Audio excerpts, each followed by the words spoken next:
Hello friends, welcome to my channel जिसका नाम है टेक्नो फंडा मोमेंटम ट्रेडिंग।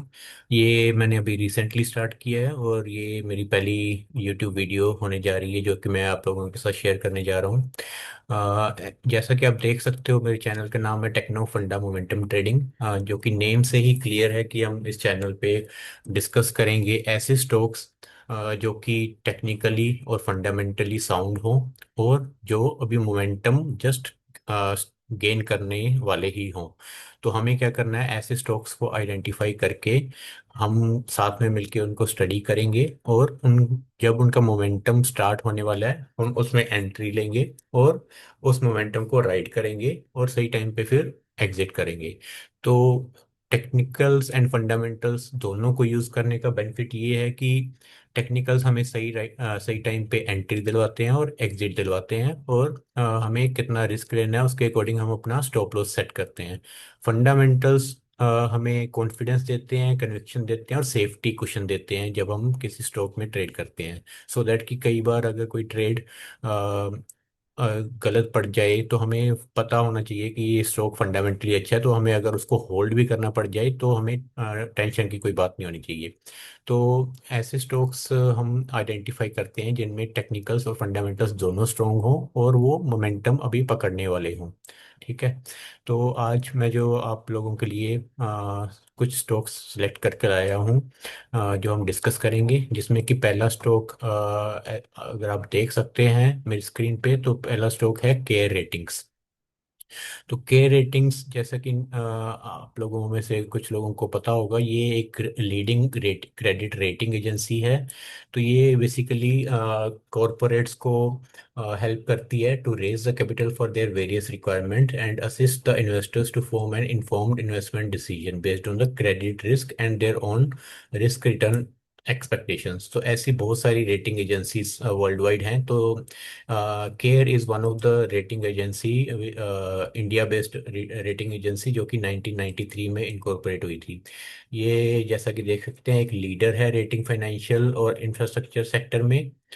और बाकी अगर इसके हम कुछ फंडामेंटल पैरामीटर्स को देखें तो ऑल्दो ये स्मॉल कैप कंपनी है, करंट मार्केट प्राइस इसका 1623 है। इसने 52 वीक हाई बनाया है 1965 का और 52 वीक लो बनाया है 1958 का। करंटली स्टॉक 34.2 की पीई पे ट्रेड कर रहा है, जो कि मैच करता है इंडस्ट्री की पीई के साथ। जो मेनली मैं फंडामेंटल्स देखता हूँ किसी भी स्टॉक को एनालाइज करने के लिए, वो होते हैं बेसिकली एक उसका आरओसीई, जो कि 15% से अबव हो तो काफ़ी अच्छा रहता है। और मैं देखता हूँ ROE, return on equity. ROC मतलब रिटर्न ऑन कैपिटल एम्प्लॉयड और आरओई मतलब रिटर्न ऑन इक्विटी। दोनों ही अगर 15% से अबव है तो that means the company has good fundamentals. ये तो एक दो बेसिक फंडामेंटल्स हैं। इसके अलावा अगर और फंडामेंटल्स की बात करूं तो एक रहता है पेट्रोस्की स्कोर।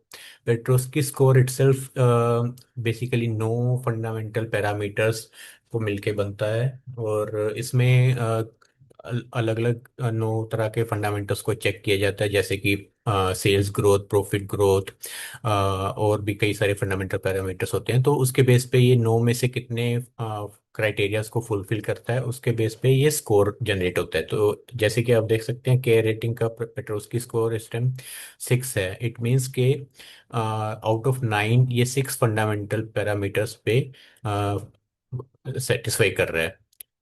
तो 4 से ज़्यादा पेट्रोस्की स्कोर अच्छा कंसीडर किया जाता है। और इसके अलावा मैं देखता हूँ इसका पैग रेशो जो कि हमें पीई से बेटर एक फंडामेंटल पैरामीटर है। पीई हमें जस्ट उसकी वैल्यूएशन दिखाता है, ये दिखाता है कि उसकी वैल्यूएशन के साथ साथ उसमें फ्यूचर ग्रोथ का पोटेंशियल कितना है। तो ये जो रेशियो है मोस्टली अगर 0 से लेके 2 के बीच में है किसी स्टॉक की तो दैट इज कंसिडर्ड गुड। ठीक है। तो जितना 0 के करीब होगी ये वैल्यू उतना स्ट्रोक के लिए अच्छा होगा। बट 2 इज द लिमिट, 2 से ज़्यादा हम कंसिडर नहीं करते हैं अपने फंडामेंटल सिलेक्शन में। और इसके अलावा अगर आप देखें प्रमोटर की कोई प्लेजिंग नहीं है। हम्म, और डेट टू इक्विटी अगर देखें तो काफ़ी कम है, almost negligible debt to equity है। इसके बाद ये पी जो है उसकी इनलाइन ही इसके ईपीएस में भी ग्रोथ हो रही है। तो which is a good sign. Cons as such कोई है नहीं, अच्छे अच्छी डेट फ्री कंपनी है, और डिविडेंड पे आउट भी अच्छा देती है। इसके बाद अगर हम इसके इन्वेस्टर्स में जाएं तो बेसिकली इसमें कोई प्रमोटर नहीं है। कुछ कंपनीज ऐसी होती हैं, मोस्टली फाइनेंस से रिलेटेड स्टॉक्स होते हैं, जिनमें की प्रमोटर होल्डिंग या तो बहुत कम होती है या फिर नहीं होती। तो उनमें मोस्टली बड़े प्लेयर्स की एंट्री रहती है, जो कि है एफ आई आईज। अगर आप देखें तो 18% से इंक्रीज करते हुए अभी ये 24.62, लास्ट क्वार्टर का भी अगर आप देखेंगे तो प्रोमोटर्स ने अपना स्टेक बढ़ाया है, which is a very good sign. D I S का भी अगर आप देखेंगे तो इन्होंने भी 24% से लेके अभी 29% पे आ गए हैं। लास्ट क्वार्टर में इन्होंने भी अपनी होल्डिंग जो है वो इंक्रीज करी है। तो ये दोनों ही बहुत अच्छे इसके लिए साइंस हैं। और एफ आई एस और डी आई एस मतलब दोनों स्ट्रॉन्ग हैंड्स हैं। वो जल्दी पैनिक में आके किसी स्टॉक को एग्जिट नहीं करते। अगर वो किसी स्टॉक में इतना कॉन्फिडेंस दिखा रहे हैं तो मतलब उनको स्टॉक के फंडामेंटल्स पे ट्रस्ट है। तो ओवरऑल देखा जाए तो एक अच्छे फंडामेंटल्स वाली कंपनी है।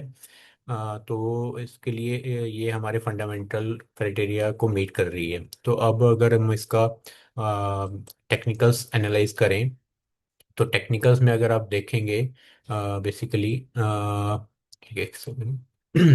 तो टेक्निकल्स में मैं बेसिकली ये टाइम फ्रेम्स यूज़ करता हूँ। तो अगर आपने स्विंग ट्रेडिंग करनी है, कुछ दिनों के लिए करनी है, तो डेली टाइम फ्रेम के अकॉर्डिंग हम ट्रेड कर सकते हैं।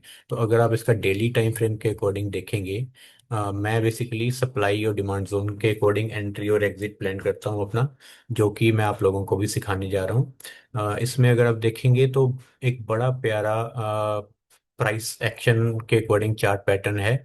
ये एक हैंडल बना हुआ है और ये एक बड़ा सारा कप बना हुआ है। तो इसका कप एंड हैंडल पैटर्न का यहाँ पर ये ब्रेकआउट आया था 20th मई को। उसके बाद इसने यहाँ तक रैली किया, फिर अभी वापस ये रीटेस्ट करने आया उसी लेवल को।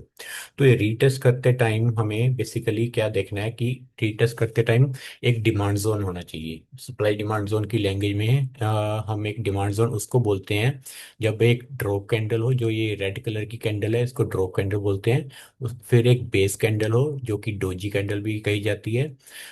और उसके बाद एक रैली कैंडल हो। तो ये जो रैली कैंडल्स हैं, ग्रीन कलर की जो कैंडल रहती है उसको रैली कैंडल बोला जाता है। तो ये रैली कैंडल की जो यहाँ से प्रोग्रेस है वो किस तरीके की रहती है, वो हमें एक इंडिकेट करता है कि ये डिमांड जोन में कितनी स्ट्रेंथ है। तो एक तो ये रीटेस्ट है, रीटेस्ट वाले ब्रेकआउट से ज़्यादा बेटर रहते हैं डिमांड जोन, ये ज़्यादा रिलायबल रहते हैं। और इसमें जो रैली आई थी, यहाँ से मूव मूव आया था, वो काफ़ी अच्छा था, काफ़ी। आप देखें वर्टिकल एक तरह की रैली थी।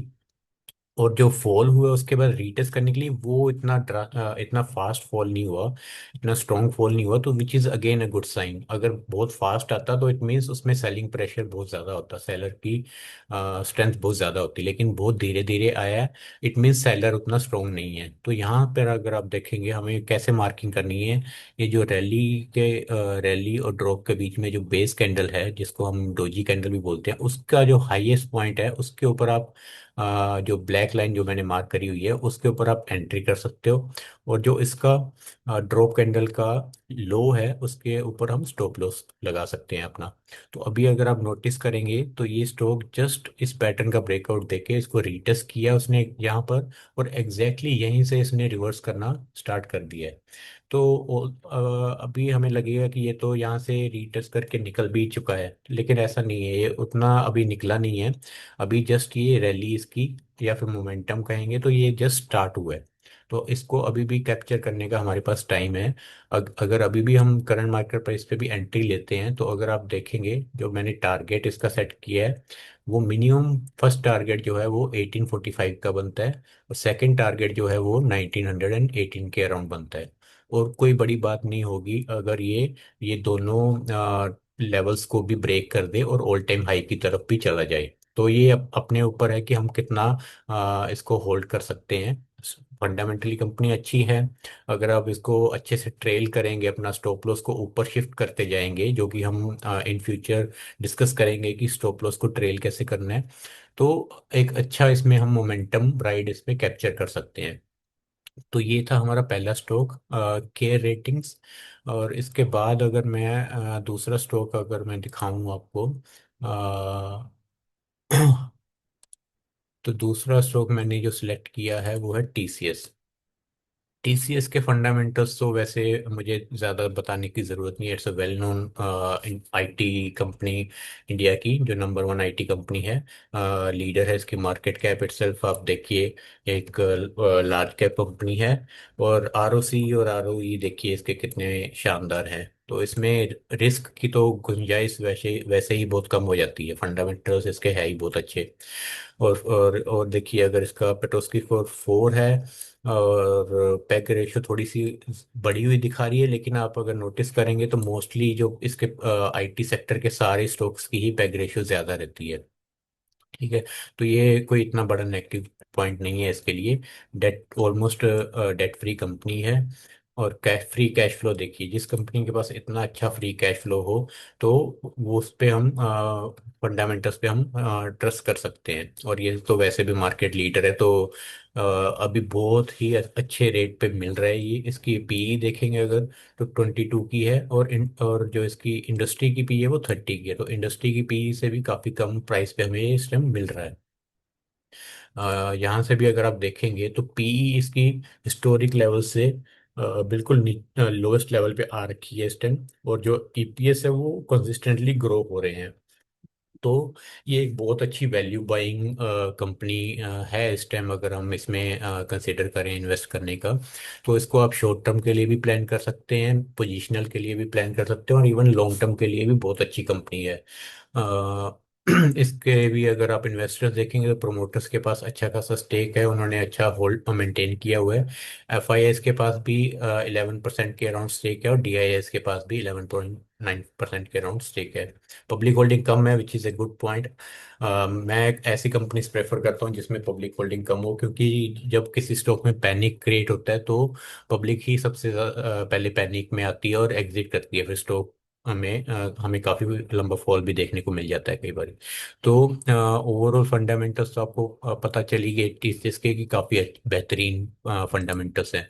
अब इसके मैं क्विकली आपको टेक्निकल्स दिखाऊं अगर, तो पहले हम ईयरली के ऊपर देखें तो आप देख सकते हैं कि ईयरली में ये कितना नीचे आ चुका है स्टॉक। इसका हाईएस्ट पॉइंट अगर आप देखें तो ये था 4500 के, 4600 के अराउंड वाला स्टॉक अभी 3000 में मिल रहा है।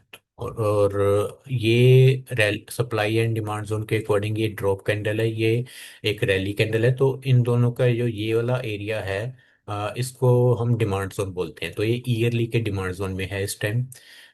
फिर अगर आप हाफ ईयरली 6 मंथ्स के में देखेंगे तो ये ड्रॉप कैंडल है, ये एक रैली कैंडल है, और ये दो बेस कैंडल्स हैं। तो ये वाला जो है ये भी एक डिमांड जोन है। तो ये स्टॉक ईयरली के डिमांड जोन में भी है इस टाइम, और 6 मंथ्स के डिमांड जोन में भी है।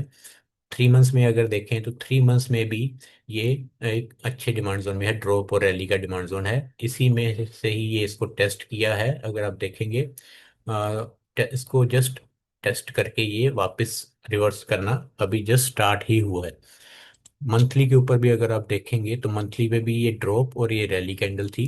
इसका ये मैं अगर आप ड्रॉ करके दिखाऊं, जो सप्लाई डिमांड जोन के अकॉर्डिंग इसका जो डिमांड जोन बन रहा है वो ये है। ठीक है। तो इस डिमांड जोन को ये इसने टेस्ट किया है, जस्ट अभी अभी निकला नहीं है। तो ट्रेन अभी छूटी नहीं है प्लेटफॉर्म से। तो अभी हम ये एंटर करने का परफेक्ट टाइम है। Weekly demand zone, weekly time frame पे भी अगर देखें तो वीकली में अगर आप देखेंगे ये वाला जो जोन है, ये ड्रॉप है और ये रैली है। ये यहीं से लास्ट टाइम मूवमेंट स्टार्ट हुई थी, और यहाँ से एक स्टॉक गया था 4600 लेवल्स तक। तो ये यहीं पर वापस आके रुका हुआ है अभी स्टॉक। यहाँ से कुछ निकला नहीं है अभी भी, इसमें एंट्री अब हम प्लान कर सकते हैं। तो डेली पे अगर आप देखेंगे तो दिल्ली पे भी स्टॉक ने आ, यहाँ इस डिमांड जोन में एंट्री करके यहाँ पर पहले बेस बनाना चालू किया, तो ये स्टॉक की एक अच्छी इंडिकेशन होती है कि वो लोएस्ट लेवल पे आके पहले बेस बनाए, फिर वहां से निकलना स्टार्ट होता है। तो ये एक बार में नहीं निकलता स्टॉक वहां से। ये ट्रेंड लाइन अगर आप देखेंगे तो ट्रेंड लाइन का इसने ब्रेकआउट दिया, ठीक है। ये एक ट्रेंड लाइन अगर यहाँ से अगर यहाँ ड्रॉ करें हम, तो इस ट्रेंड लाइन का इसने ब्रेकआउट दिया, ठीक है। ये ट्रेंड लाइन और या फिर चैनल का ब्रेकआउट देने के बाद एक बार stock retest most of the cases में करता ही है, और जब रीटेस्ट करता है वो जोन में आता है तो बेस्ट एंट्री पॉइंट होता है। तो ये एक अच्छी बात है कि अभी ये स्टॉक वापस रीटेस्ट कर रहा है। तो रीटेस्ट के लिए अगर हमें आइडेंटिफाई करना हो लेवल, मैं एक बार ये ट्रेंड लाइन हटा देता हूँ। इसमें अगर आप देखेंगे तो ये जो सप्लाई डिमांड जोन के अकॉर्डिंग जो लेवल बनता है, इसको मैं ब्लैक मार्क कर देता हूँ जो कि एंट्री वाली लाइन है, और ये इसको मैं रेड कर देता हूँ जो कि अपना स्टॉप लॉस है। तो ये इसका बनता है स्टॉप लॉस यहाँ।